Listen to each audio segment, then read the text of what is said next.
fizemos a apresentação do caso de Cabo Verde e, tal como nos pediram, fizemos a apresentação da experiência de Cabo Verde.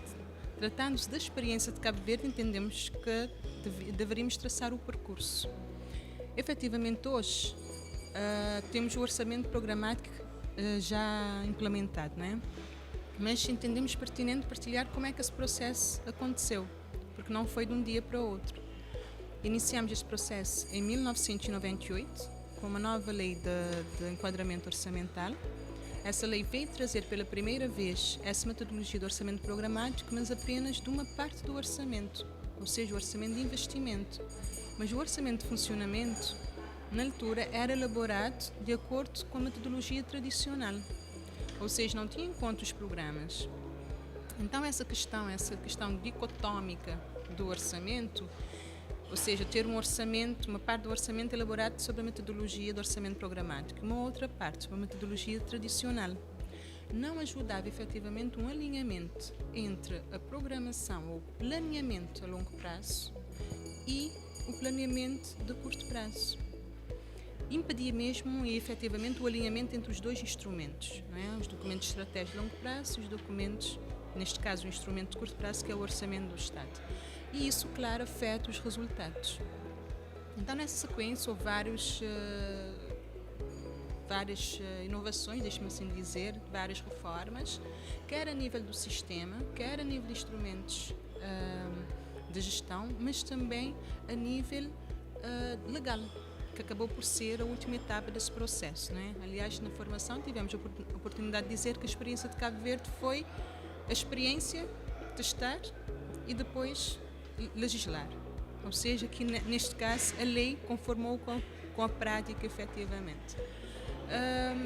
E também, tal como mostrei na apresentação, o percurso ou essa experiência teve falhas, não é? Teve sucessos, mas acima de tudo foi um percurso de muita aprendizagem. E pese embora hoje efetivamente tenhamos todos os instrumentos de longo prazo, médio prazo, curto prazo alinhado em termos da metodologia do orçamento-programa, o que nos vai facilitar depois fazer uma avaliação e ver se efetivamente atingimos resultados. Pese embora tenhamos tudo isso, acreditamos que ainda estamos no processo, não é? Porque ainda há muito por fazer, há muitos desafios. Um dos desafios, por exemplo, que poderemos indicar é a necessidade de se alinhar os indicadores e o nosso programa de emissão de estatística. Porque tal como tivemos a ver, é fácil, efetivamente, relativamente fácil, fixarmos os indicadores, o difícil é avaliá-los, quando não há informações disponíveis para o efeito. Então, entendemos que agora a próxima fase será efetivamente garantirmos esse alinhamento de que os indicadores, todos os indicadores fixados, terão informações disponíveis para efeito de avaliação. E para isso, efetivamente, terá de haver um alinhamento entre as necessidades de informações e a agenda, não é, da estatística, produção de estatística do país.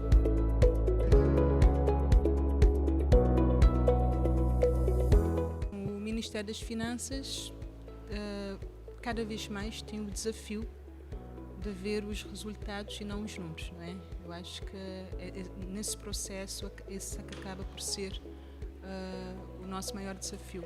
O Ministério das Finanças muitas vezes está focado nos resultados em termos de finanças públicas, mas claramente isso não terá de ser levado em conta, efetivamente, mas não poderá ser uma prioridade absoluta, porque agora o foco terá de ser os resultados e para que haja resultados terá de haver recursos. Então aqui um desafio para o Ministério das Finanças em efetivamente fazer esse equilíbrio entre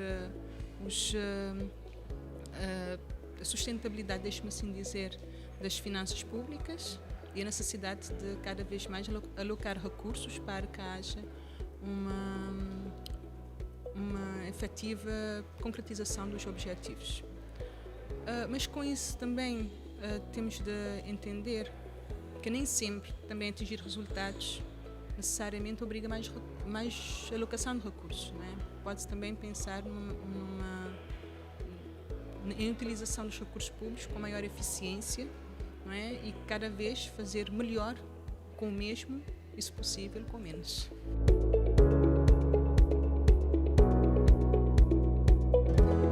O professor fez uma apresentação bastante charmosa da contabilidade, não é?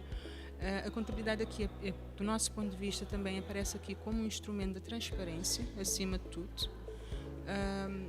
Não necessariamente através da contabilidade patrimonial estaremos a conseguir alocar mais recursos, mas estaremos com certeza a conseguir apresentar a real situação de um Estado, não é? Porque efetivamente hoje, com apenas contabilidade de caixa, o que se apresenta são os fluxos de entrada e de saída de um determinado ano. Mas com a contabilidade patrimonial consegue-se efetivamente conhecer as obrigações de um Estado para com os terceiros, mas também os direitos do Estado, os valores, não é, dos Estados em terceiros. Então, a contabilidade patrimonial, mais uma vez, volto aqui a dizer, ser mais um instrumento de transparência que permite efetivamente refletir a real situação de um Estado. Então acaba por ser um outro nível de transparência comparativamente à contabilidade de caixa.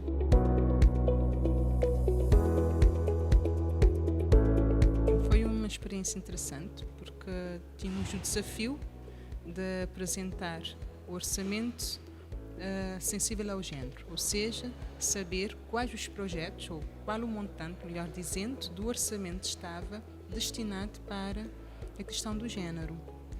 E percebemos que efetivamente era complicado chegar e pegar num valor específico, porque o género é uma questão transversal. Nessa sequência, com o apoio das Nações Unidas, decidimos primeiro criar os marcadores para que efetivamente pudéssemos ter uma forma de marcar os projetos que efetivamente contribuam ou não, ou que de alguma forma contribuem para a questão do género.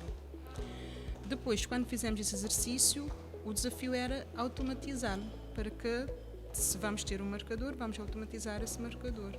Nessa sequência, passamos a fazer essa marcação no nosso sistema.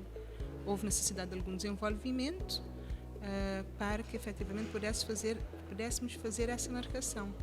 E através das unidades orçamentais, que é onde efetivamente fazemos as marcações, e dos projetos, passamos a ter a informação dos valores, porque todas essas unidades orçamentais e projetos têm valores a eles associados para a sua execução.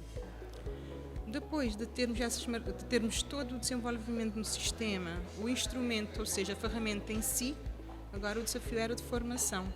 Temos cerca de 1.500 centros de custo no sistema, entre unidades orçamentais e projetos de investimento.